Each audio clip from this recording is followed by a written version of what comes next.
Hey, it's Todd Ault and welcome back to Wall Street Words. Today's word is cloud computing. Now, this didn't exist before. When a company used to have data, they used to have servers in their office, and they weren't in the cloud, they were physically located at their building. Cloud computing has become incredibly popular with Salesforce and other things where you simply need an electronic device with access to the internet to get to your data that's stored in the cloud, and that is an array of servers, usually managed services like Amazon Web Services, Google, or various other companies like Azure from Microsoft, where you could have your information in the cloud and allow you great scalability.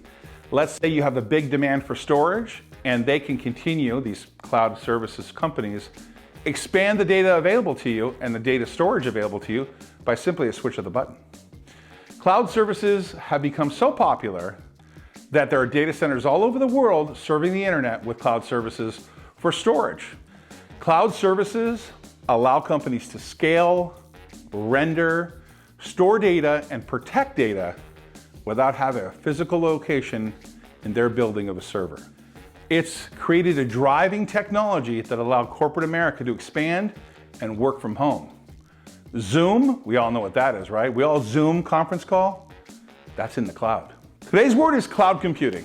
Hey, thanks for watching Wall Street Words. Please subscribe and hit that bell below. If you think this video adds value, please share it with somebody. By the way, if you want to watch more Wall Street Words videos, there's 2 videos right here you can watch right now. There's new videos every day. Thanks for watching Wall Street Words. Always great things happening here.